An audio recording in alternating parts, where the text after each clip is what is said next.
In the world of network TV news, few journalists have seen more than Andrea Mitchell. She started covering politics and government at NBC News more than 40 years ago when Jimmy Carter was president. Andrea Mitchell is back in New Hampshire this week reporting the presidential primary. She talked with our Pat Callahan about how the media covers politics, why Americans seem so divided, and whether Iowa and New Hampshire should continue to be at the starting line in the presidential contest.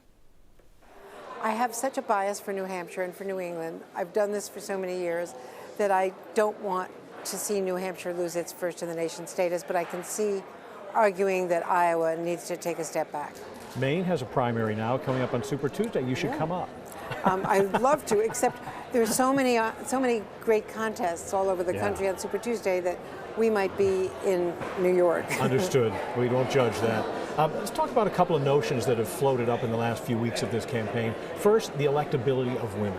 You know, there was some dispute over who said what, but the point being, is this country, do you think, having traveled around it for so long, ready to elect a woman president? I believe so. It has to be the right candidate with the right combination of qualities and experience, empathy, and the rest of the candidate field also has something to say about it. Also, it is the media. We ourselves have, I believe, this year tended not to focus as much on some of the women candidates who are extraordinarily well qualified as some of the male contenders. And so they have had the disadvantage of Joe Biden's early lead, the prominence of Biden, then the rise of the new flashy candidates, Beto O'Rourke initially, then Pete Buttigieg, and some of the other white guys, frankly, have not gotten as much attention as you would have expected. So I think that we tended to look to certain people that we thought were the front runners who really weren't and shouldn't have been. Let's talk about the way you have to do your job these days. The pace seems impossible, if only in the last month with impeachment, Iowa, State of the Union, coming to New Hampshire, all of this stuff, bang, bang, bang. It's as if, everything changes every 5 minutes. Well, in fact, I think impeachment was the biggest factor that held back some of the candidates. Obviously, the senators were tied down and couldn't campaign.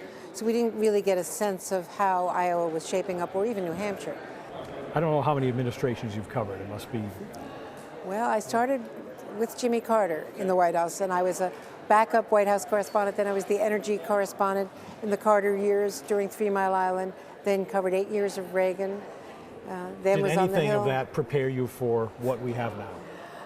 Well, Reagan did, and some of those early primaries were pretty exciting, but I don't think anything prepared us for the poisonous atmosphere of politics today, some of which is a function of the kind of candidate and president Donald Trump is, but some of it is a function of social media, of cable television, of initially talk radio when I was first covering the Hill back in the late 80s and early 90s, and talk radio was poisoning the atmosphere for a congressional pay raise, and the rise of Rush Limbaugh and some of the other, conservative talk show hosts. So I guess we've seen an evolution of all of those trends. I've never seen anything as divisive and toxic as our politics today. And I think we have to figure out a way to take a deep breath, take a step backward, and think of what's at stake. Our votes are the most important aspects of our democracy.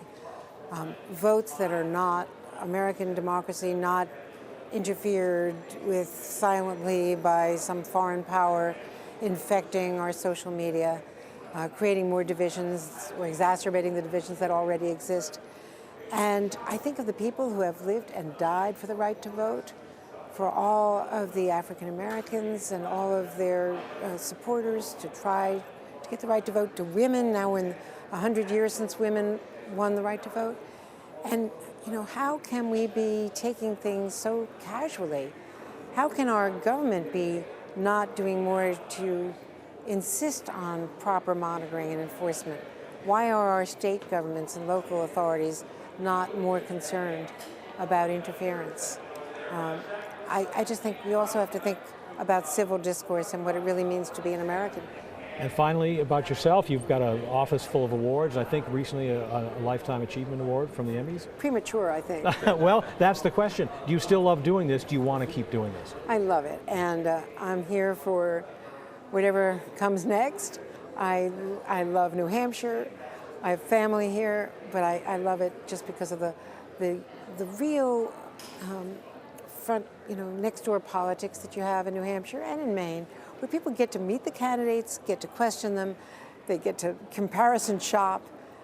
It's the best kind of democracy, the old town hall New England system, and the diversity in terms of opinion, at least, the strength of independent voters, the strength of both parties. I just think it's the greatest thing.